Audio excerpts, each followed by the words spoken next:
We're here to take you through an Innovation Showcase sampler. I'm Skip Sponsell. I'm the host of the Innovation Showcases, and my friend Dan here, you know him from his recent career in agriculture and high tech.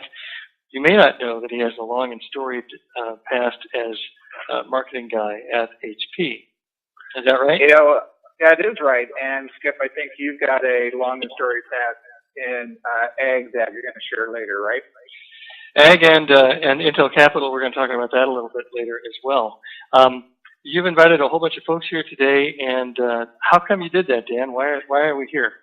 You know, one of the things I've been really challenged with in trying to communicate either the irrigation solutions that we've been working with NIA, the data standards working with NIA and a gateway, was how do we do this? How do we get the word out?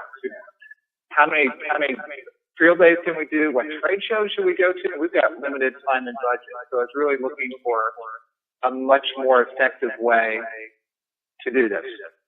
And then I was pointing to you guys. Great. And I'm going to pause for a minute and talk about sound. There are some things that we know happen on this conferencing bridge, and one of them is that when we play a video, which we will, we're going to play a video, it'll have a soundtrack. In order to hear the soundtrack, you have to use your PC speakers. So right now what we're going to do is mute everybody's phone, except Dan and me. So we got everybody muted? All callers are muted and they can unmute themselves. Okay. And I think that you need to unmute Skip. Okay. So everybody can hear me? Oh, okay. I can't hear myself. That's what's going on. All right. So we're going to play videos. The videos, you need to be listening on the PC speakers, so you may want to switch over right now. Later, when it's time for questions, we will go back to the telephone. So if you just mute the phone, turn on your PC speaker, and we'll be off and ready to go. Okay, so what is an Innovation Showcase? This is the single sentence summary of what it is. It's a 2-hour web conference that presents previously unseen emerging technologies that solve mega problems for highly motivated end customers in complete industry audiences, but narrowly defined. So it's focused, it's not just a general kind of a thing. We're using techniques that were developed in Intel Capital.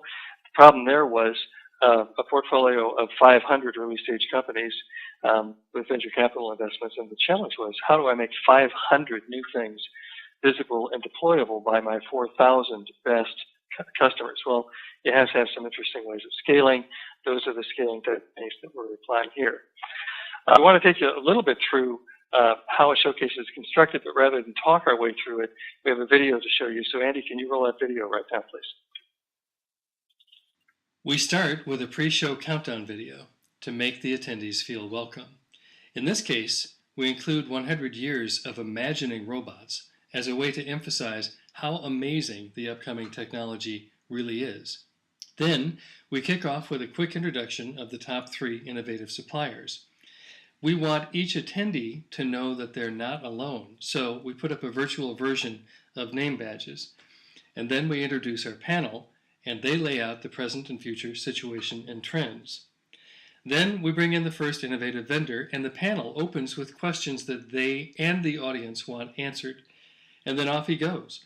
And it's not just slides. In this case, he's doing a live demo to train the robot to do a complete task.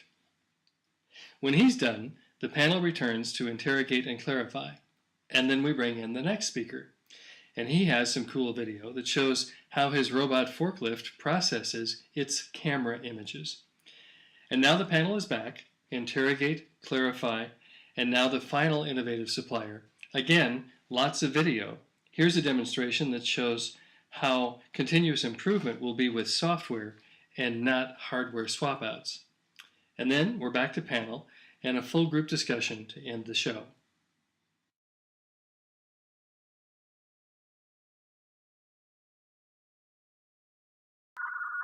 So this is the show we did July 29th. It was on filtration and reuse of water, mostly for food processors, but also for manufacturers.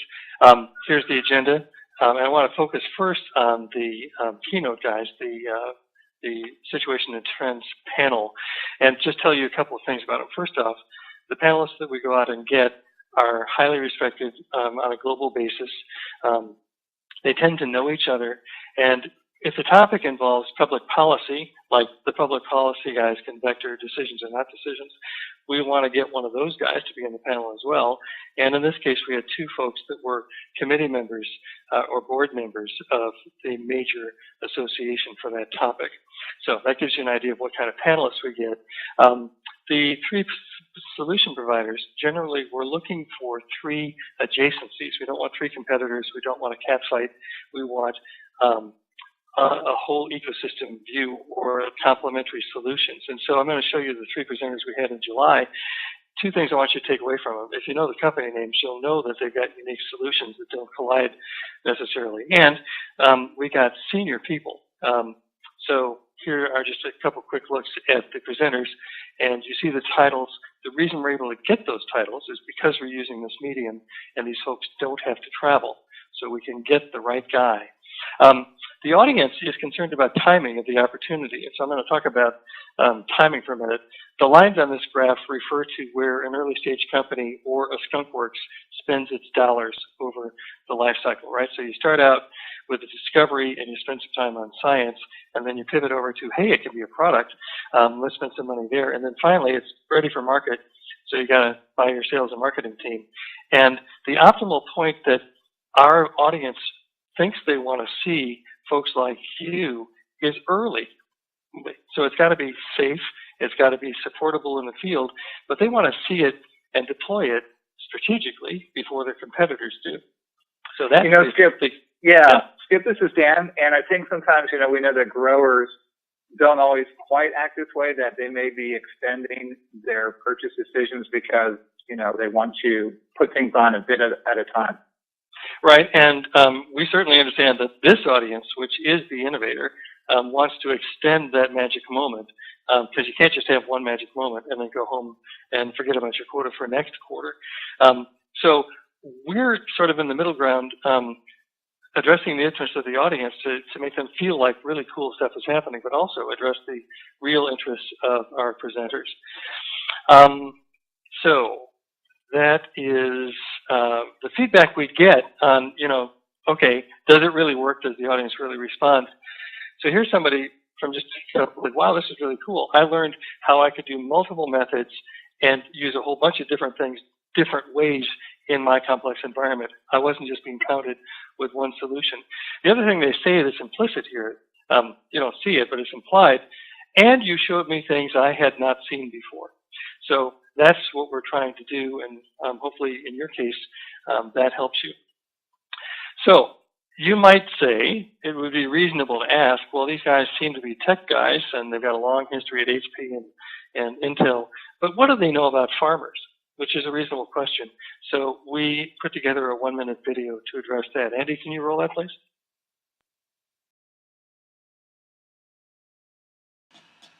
Even with 30,000 trees, it's hard to make a living just selling wholesale. So you do pick your own, which puts you in the entertainment business, which leads to curious capital decisions like, do I buy tractors or do I build a wedding barn? But first things first, you have to take care of the crop. So 40 years ago, you put in a trickle system. In this case, it was one of Netafim's first installations in the US, sold by John Nye out of his apple barn before he founded Trickleese. This was newsworthy in 1976. Here's a few of the crack work crew that planted the trees and laid the pipe. You may recognize a couple of them. Here's one way this story relates to our discussion today. Look at the timeline. Simcha Bass invents the Venturi emitter. He forms Netafim. John Nye becomes a Netafim distributor. John Nye forms Trickleese. And finally, an installation at Minnesota Harvest Orchard. 26 years and 7 plane trips to get the deal done. One of the points is we really do know what it means to be chasing daylight. We know what a hard road to hoe is. And we know what it's like to go to the banker and say, hey, there was hail. Please give me another chance next year. we're really anxious to figure out how to take all of this and put it together in a way that benefits you folks. You know, what's interesting, Skip, is that as I watched the video, while it doesn't take any 26 years anymore to sort of accelerate things because of the way that things move with social media and that, still growers we sort of need to reach them when they're ready, because every season brings us new challenges. So this will be interesting to see if we can get them exactly when we need to. Right. Well, and even though that 26 years is compressed a lot because you have voicemail and email and cell phones, it's still a comparative advantage for an innovator if they can do it even faster than their competitor does. So again, that's the reason we exist, is to compress that timeline from whatever it is to something better. Okay, we should do a quick time check here. See where we are. I think, given that we started 10 minutes late, we're doing pretty good. We want to finish this within about 10 minutes to leave plenty of time for discussion with you folks. So again, what we're here to talk about is a faster, easier way to get buyer and seller together. We want to talk about a little bit more about how we get to know the audience better, show by show by show, and then talk about topics that you might be interested in. So what am I doing here? I'm talking about the event we had on July 29th, filtration and reuse of water. Interesting thing happened. 2 hours in, the audience didn't want to go home. They stayed, and they stayed because they didn't all their questions answered. So, Andy, can you pop me up to full size here, and we'll sort of give you a quick visual of what that looked like at the 2 hour mark. Here is the panel and the presenters all having a great time at the 2 hour mark. The folks that were staying around for this here's the audience that we had. This is half of the audience we had for that event.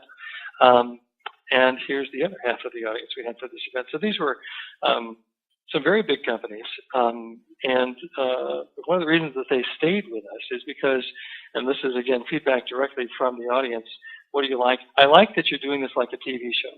It's something that doesn't require much of my brain, but it gives me a huge amount of information.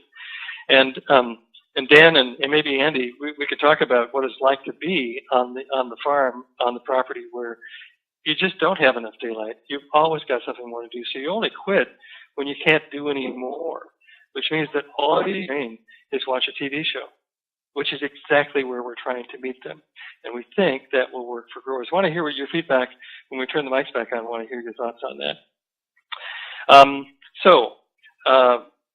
Here's some more validation that we do get people excited about this format. We only ever sent one invitation in the first place to Treetop Foods and to National Frozen Foods. They virally invited their colleagues. Part of the reason is because they're in different locations, and part of the reason was because if one guy says, hey, this is important, I'll have to share this with my colleagues, but I don't want to have to do the socialization. I'll have them watch because it's so easy. It's just a couple hours. Yeah, go ahead. You know, Skip, and I'll say this, I was talking to some of the folks at Simplot, for example, and they find it challenging to get all of their folks trained or hear about new technologies at the same time. So imagine if they could get, when they have farms at multiple geographical locations, I think this is great because they could all be looking at this, watching it at the same time, and then be able to converse with each other. Yep. And again, we're interested to turn the mics back on and hear how people respond, whether that's real or not. We'll find out. More buyer feedback. Gee, you guys understood me. You understood what I was looking for, and you didn't talk down, you didn't talk up, you accommodated me. Well, that's not by accident. We work really hard to know show by show who's in the audience and what do they need. And so here I'm going to give you some examples of that. I thought I would do that. Oh yeah, I'm using the little slides for that. Okay, here we go.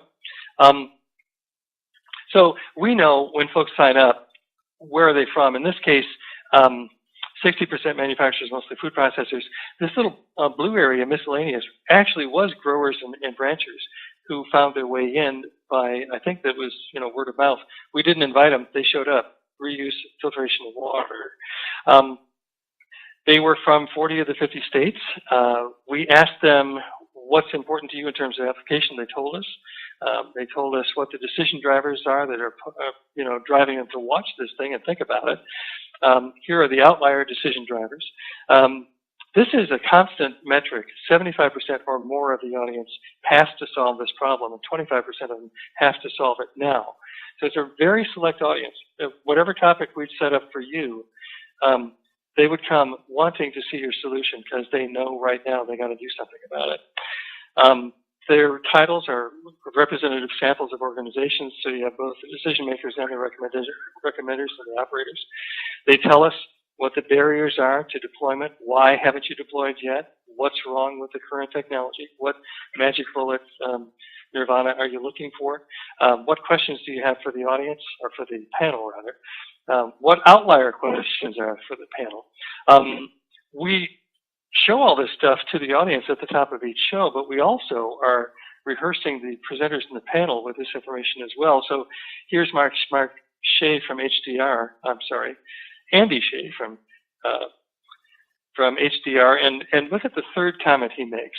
I was able to have way more fun and be way more relevant because you gave me this information in advance of the event. And the second comment, it's better than we normally get, both before, during, and after the event. The presenter gets better information than at other venues. Okay, so let's move along. Why are we here? We're here to take the blinders off, to help you and the buyer find each other sooner at way less effort. We want to talk now about the topics and possibilities. And Andy, were we going to bump those up? Yes, we were going to bump those up. So I'm going to pitch this back to Dan. Dan, this was your work at how we should organize a series of events. So, yeah. What were you thinking? This is just a brainstorm list from some of the folks that, that are on the phone and we've been working with, particularly with A Gateway and others. So these are just topics that you may want to start with. Obviously, from what Skip says, we would go out then and talk to farmers in terms of problems. Maybe it's drought management, maybe it's, I don't know how to use drones for most effective. I have problems implementing some precision ag solution. So we would frame it in the grower's problem set, but these are particular topics. Again, it's a beginning list, and we would really want to work with you all to figure out what would be important to you. Where should we start looking? And what are those topics? And when to do them. So we don't want to do things during growing seasons. The first one of these innovation showcases, Precision Agriculture, would be in November. We could do one in December, January, February, March, and don't do one in April because people are busy planting. We think maybe we have a running start on this business of understanding the audience and how they frame the problem for which you have the solution. And one of the reasons we do that is we may have that running start is because we're already working with manufacturers and food processors. This is about 1/3 of the topics that we have currently in development for future showcases. And I just picked these out because there's sort of this intersection between growing and processing. And we know that the food processors are saying, gee, we could operate for less money if we can push more of the processing back upstream out of the factory back up to the farm. So we think there's going to be even more overlap between your world and the processing world. And so it may be of interest to you that we're doing these topics. In fact, this could expand the market for you. Again, something we'd love to hear from you as soon as we turn the mics on. Dan, any other thoughts on this one? I think what this slide brings to me is that we may have some topic where we want to address it in a more complete supply chain, value chain look. So maybe there's different points along the value chain of not just irrigating, harvesting, packaging, getting through the market, and maybe just I'll flare up some interesting opportunities for that as well. Now, if we can grab your attention and ask you to tip forward and grab your mouse, we want to ask you a question right here, right now. I am curious to know what you think are the top 3 most interesting or most helpful topics for you. So, Andy, can you put that poll up? But why don't we just to make it relevant, just pick your top 3. What 3 would you want us to work on? And we'll give us a minute to collect those responses.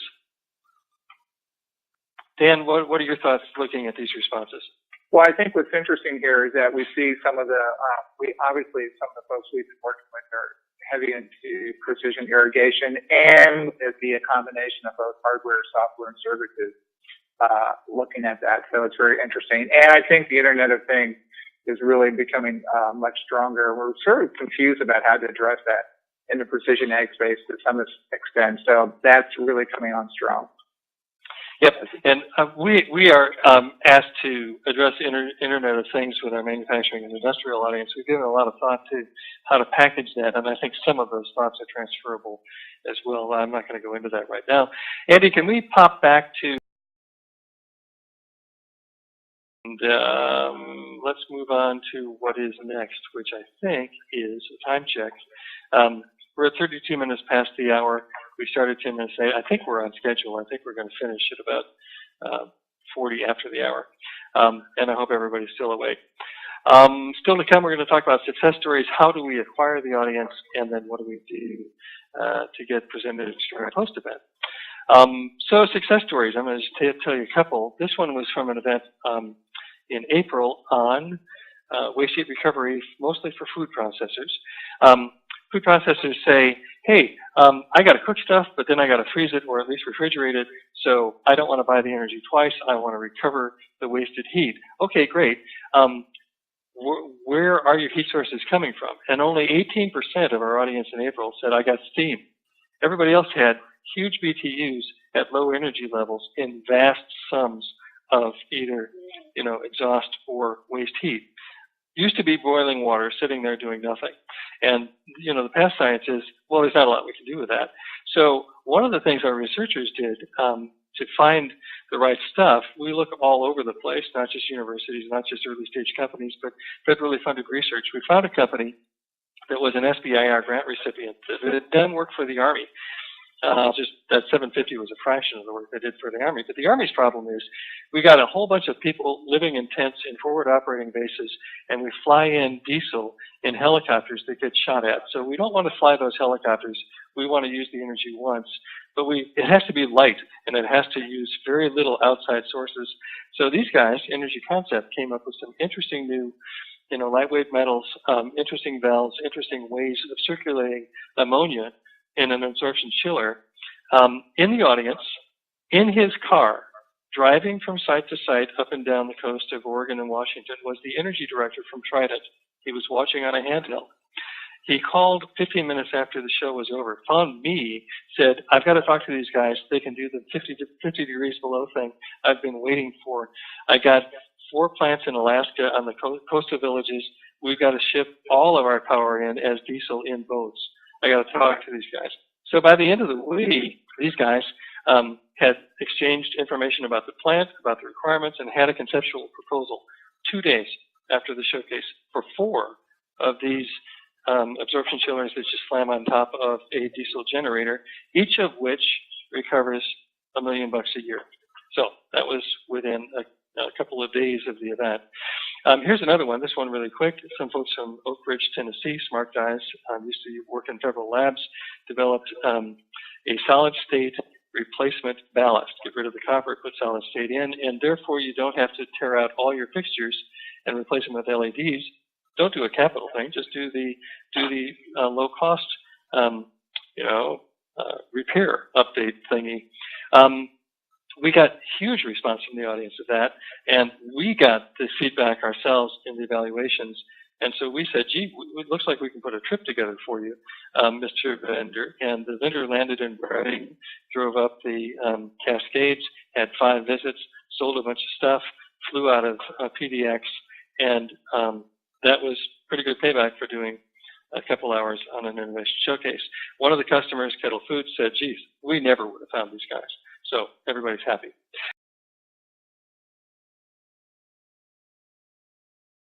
Comparing an innovation showcase to everything in your sales and marketing mix, but your trade show is an obvious comparison. So if you think about how much money it takes to do a trade show, how many people you ship there, all the T&E, all the stuff you got to ship, the days out of your chair sitting there, it's really costly. Whereas we're doing a couple of rehearsals in 2 hours, so less costly. And how many people? So Dan, you've done trade shows, right? Yeah, lots of them. Yeah, you ever done the thing where your ears being bent by and the guy you wanted to talk to is walking by and getting away? Yeah. Yep. Not to mention all the stacks of cards that I bring home. I'm not sure what to do with. Right. So the difference here is what we present to our vendors is a self-selecting audience. Nobody's coming to see. They're not coming to see me. They're not coming to see us. They're coming to see you. They on purpose saw who you are. They think you can solve the problem they have, and so they come by the hundreds, and they stay awake and they listen just uniquely to you. So that's what we're trying to do. In fact, that's the reason we exist. So really, there's like a third vector. It's not just a 2 square or a 4 square. It's like an 8 square. It's what does it cost to do an innovation showcase versus trade show? How many people are you exposing yourself to? And what's the quality? So I don't want to put dollars on this for this conversation, but I think we're a fraction of the cost. There's our part, there's your part. You've all heard that phrase about, pray like everything it depends on God, but work it like it all depends on you. Well, we have a similar philosophy for audience. We figure we have to go get the audience all by ourselves, but in fact, we want to make sure we are helping our partners build the audience as well. So here's an example. Jasmine from OMAP is one of our convening partners. And Jasmine says, wow, your stuff is so cool, it's so easy. All I have to do is click and drag into my existing media and bang, off it works. And I want to bring in our marketing director who makes all this happen, Laura Cox. Laura, you're here? Here she is. So Laura, how do you put all this stuff together? Well, thanks, Skip. So yeah, we typically bring in about 80% of the attendees for the events. And so for our sponsors and conveners and suppliers, we try to package everything so that each event is really productized. So we put together a bunch of marketing materials that we use, but then we also make them available to our suppliers and conveners that are involved with the event. So here's an example of some of the banners that we put together. You got something similar in the invites to this event. In addition, we put together a 2-page event announcement that goes through just a summary of what we'll cover, what the agenda is. We have bios on all of the panelists and the presenters that are included. So people really get a sense of your company and your chops before you're presenting in a showcase. And then, in addition to what you're doing, we go out to a minimum of around 20,000 folks for the industry sectors we've hit historically through a series of mail hits. We have social media, all of the things shown here. So we really go far and wide onto industry group spots and things like that. So there's a great way to extend the audience. And then, here are some other channels that you can see here that also help get the word out.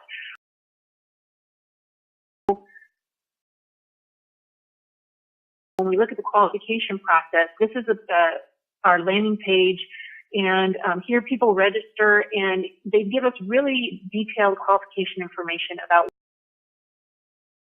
show, and Andy and Ron will get into that in just a second. We really try and make sure that everything is tailored to specifically address this audience needs, and it isn't just a canned presentation from our presenters. Here you can see sort of a recap of some of the stats Skip showed earlier. These are all gathered. The process is part of those qualifying questions that people answer. And then here again, to talk to the viral expansion, we're seeing people more and more the pass along is incredible. So obviously front end promotional materials are really showing the value of the event, and it's communicating well enough that people are sharing this with their colleagues. Great. So thanks very much, Laura. And stick around for just a minute and say hi to Andy and Ron, who are going to join right now. Andy, Ron, you there? So Andy, and Ron, so we do all this work before, during the event to get the audience all set up, and so then it's just duck soup for the presenters, right? They can just walk in and go, or is there some preparation involved for the presenters as well? Well, there's a little bit of work in the background. Just wanted to say that, as was mentioned earlier, as part of the online registration process, we do ask a bunch of questions, try to get the level of urgency, and have our attendees identify exactly what they're looking for and what they would like answered by the presenters and panelists. We aggregate all that information and intelligence and couple it with complete contact information for each attendee, what companies they represent, what plants they're in, and give this information complete to the presenters and panelists days before the event begins. And then after we give them that information, we make sure that they're fully rehearsed, which is something that really differentiates us from other opportunities to get in front of large audiences. We take that information, we make sure that the presenters understand it, the panel understands it.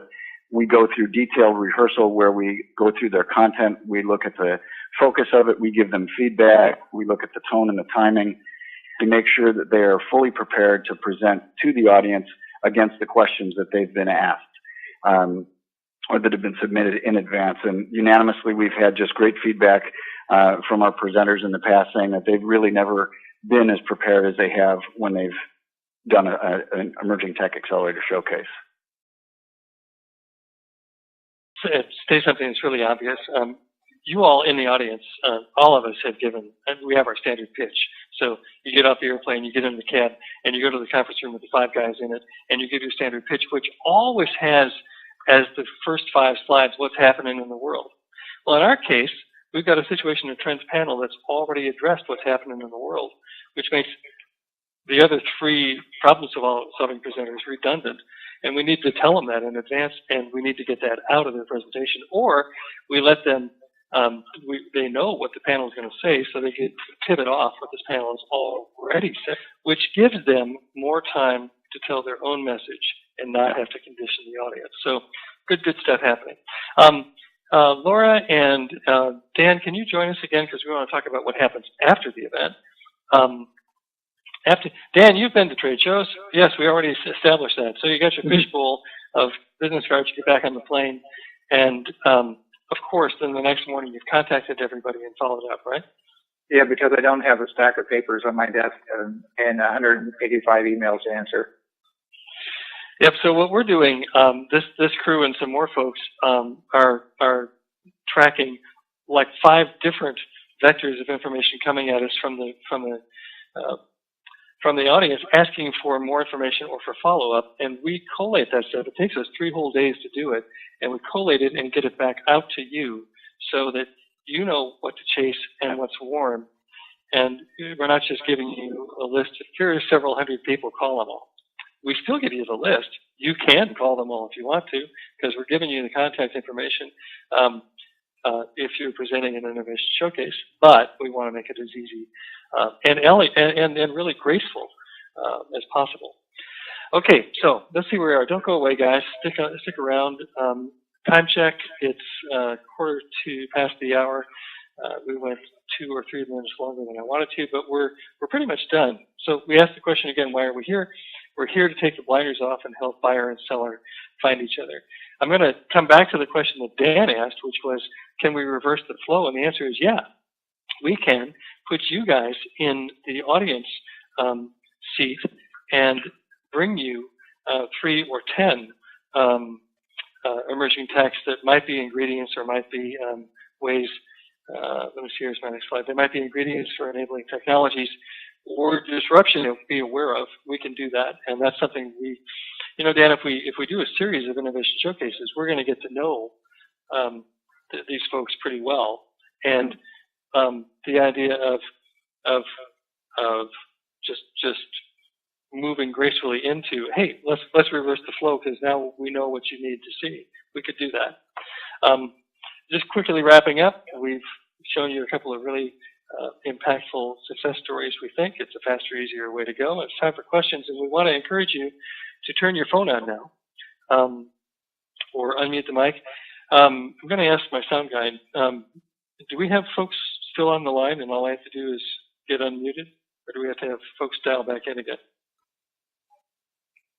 So yeah, if you can dial back in, that'd be great. And we're unmuting the mics for anybody who has already logged in, and we are open for questions. Dan, while we're waiting for somebody to pipe up, do you want to ask the everyman question. What sort of questions do you think you'd have if you were them? Well, one is, you know, obviously, some people are more ready, or maybe they're a larger company. Maybe I'm a smaller group. You know, maybe I'm a real small company. Can I piggyback on with someone in the showcases? You know, that we've never done exactly that, but there's every possibility of doing that. I mean, the building blocks we have to work with is a 2-hour time block, and our typical setup is a panel and then 3 innovative suppliers presenting, and each of those innovative suppliers gets a half an hour. Well, if 2 of them wanted to team up and take a half hour and tell a frickin' frack story, yeah, that's completely doable, and we treat them as if they were one. Okay.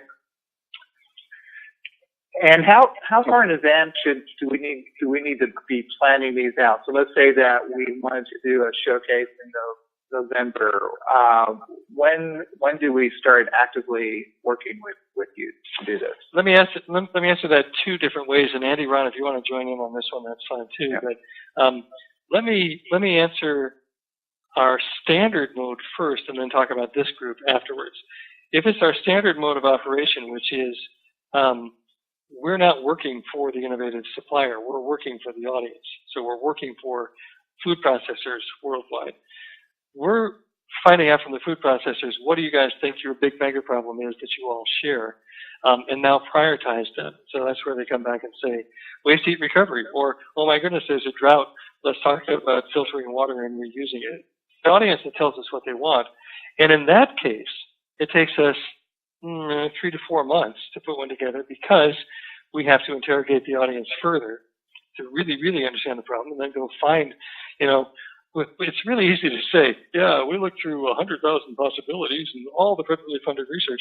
Well, we don't do that in a week. That's a lot of outreach and phone calls. And do you guys, Andy, Ryan, you ever get some days just get tired of trying to find things? It does happen. What? It's all about hunting. Yeah. Yeah. Okay. So let's talk about this situation. Is different. This situation is Dan Byrne has brought us together as a group of precision ag suppliers, and we're trying to figure out how to serve your interests. So I see this as being, and Dan, it's a long answer to your question. Your question was how much lead time? Lead time for this one, we could do it in 60 days. 90 days would feel better. Certainly do this in 60 days. Laura, how much lead time do you need once we've cooked a program to get us an audience? Oh, yeah, I mean, we can pivot within a couple weeks. That's relatively short.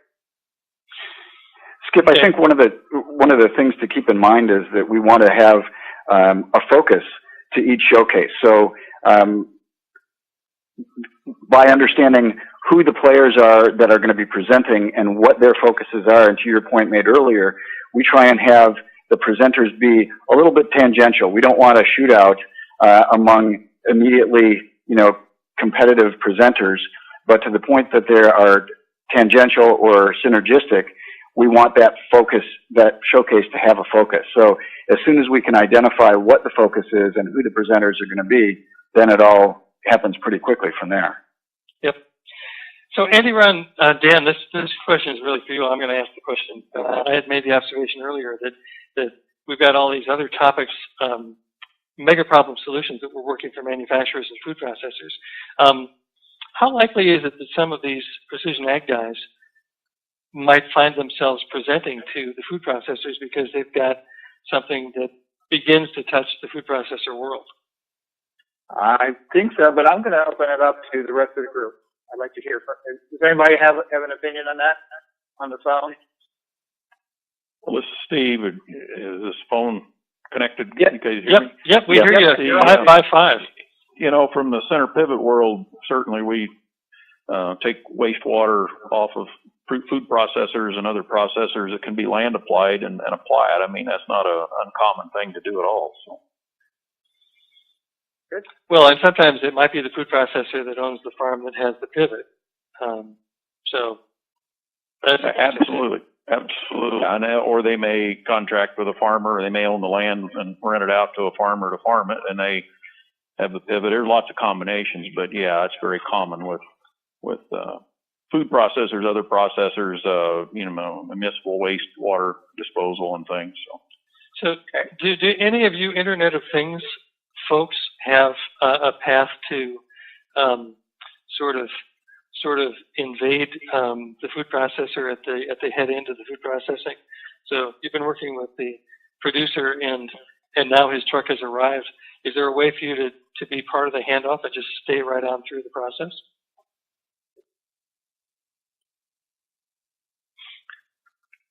I don't know that exists today. I do know that the folks at Wysocki Farms are sort of pursuing that from a traceability point of view. That they would like to trace from the time that something's in the ground all the way someone picks it up in the store. Right. Okay. Well, so the summary of what we've been talking about in the last 2 or 3 questions is, yeah, we're here today to figure out how to accelerate visibility of the precision ag guys to the growers and ranchers. But it looks like there's every possibility for us to accelerate the overlap between producers and growers as well. Yeah. So some of you guys out there are more on the software side, helping growers make decisions. So Lance, Nick, you guys, what do you think about this? Do you see this as being useful? Or are you there? Yeah, I'm sorry, I'm here. I've been having technical difficulties and just catching up on the conversation. If you can just continue, and I'll have an input later on as I catch up. Okay, no worries. Great. You sound great. I've been having internet problems, and I just dialed in on the phone. Okay, great. So, Jeff Wicks, you there? Yeah, I'm here. So, do you have any thoughts from a NEA point of view, or from public policy point of view, or from a utility point of view? Sure, I think this might be a great way. Hey, Jeff. Sorry, I can barely hear you. Could maybe get closer to the microphone? Sorry. Is that better? A little, yeah. Much. Yeah. Okay. So I'm just using the phone mic just because of the problems with our speakers. There is an opportunity here of connecting utilities and utility funding to precision ag activities and implementation.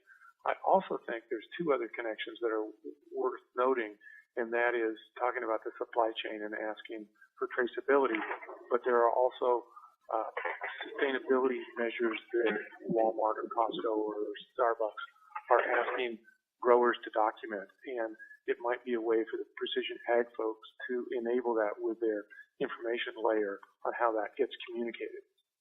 So, and then the other side of it is there's lots of cross-pollination between some of the showcases you've already done and some of the enabling technologies in food processing, pumps, fans, blowers, and just some of the communication protocols that are needed there. Yep. Let me just hitchhike on something you said, and you come back and tell me whether I've got this right or not. But let's just talk about California as an example. So the California PUC has sort of made an edict that says there is this thing called the Water Power Nexus, and the electrical guys, the utilities, have taken the money we've given them for incentives to get farmers and manufacturers to adopt new technologies that save energy, that save electricity, and there's a well-worn path for how those incentives are paid out to the end customer. There isn't a well-worn path for how that works in water, but now here's $100 million this year to spend on efficient technologies in California for water. But nobody knows how to run the process. So would it be helpful to have a showcase like this that is, that engages the utilities and the precision ag guys in common cause to get the information out, so that A, the water can be saved, but B, the incentives can be applied rapidly and efficiently? Am I dreaming, or is there a possibility there? No, I think there's a strong nexus there, and we're seeing it here in the BPA territory in the Northwest states, but also California. The Nebraska water balance is another place, and I would say I think if the problem of water and energy are brought into the conversation, the folks in the precision ag area would have solutions. So I think there's a great conversation that can be had, and there are some enabling technologies that the precision ag folks can deliver that will save on a great deal of energy and water. Okay, so if I can just drop one more bomb on the rubble of what we've been discussing here. This is called piling on, but my observation earlier about having been the farmer that goes to the banker that says, I had a problem, please believe me, let me try again next year. That's all. If you're selling technology to that guy who's in that condition that year, it's all about finding the money. So if there's a way to find the money, courtesy of the PUC in this state or that state, right? We could talk about Nebraska as well. That would be a good thing for a precision ag provider, I would think. Am I right? Absolutely, and Skip, I'm sorry to cut this short, but I've got to run to another meeting. But this is a great opportunity. I've heard lots of positive feedback from food processors who've done it in the past as well. Thank you, Jeff, and actually, thank you for the time check. It's probably time for us to wrap this up. It's a minute before the hour. So the follow-up is, Dan, are you going to reach out to these folks, or are they going to reach out to you? I'd like to have some follow-on conversations with all of you to see, is this of interest? What we want to do with it, and sort of begin, if it is of interest, we think it's of value to start to plan out what these might look like. And so what I'd like to do is gauge the interest. If it's there, then I'd like to set up maybe some ongoing meetings to help slot this out, and then I can sort of help be the conduit back to these guys on setting these up, so you don't have to do that. But expect, if it's okay, a follow-up call. If you don't want me to, you can always email me and say don't talk to me. But I'd like to see where everyone is on this. Great. Well, thank you all for coming, and thank you, Andy, Ron, and Laura, and Dan. Great. Okay, so we did the last call, and Dan's going to get in touch with folks, and this was, actually, I learned a few things today. This was great, and I hope it was good for the folks in the audience. Thanks so much for making the effort. Dan, we'll be back to you, and hope to see you soon. Thanks. Thanks. Thanks. Thank you for your time. Take care.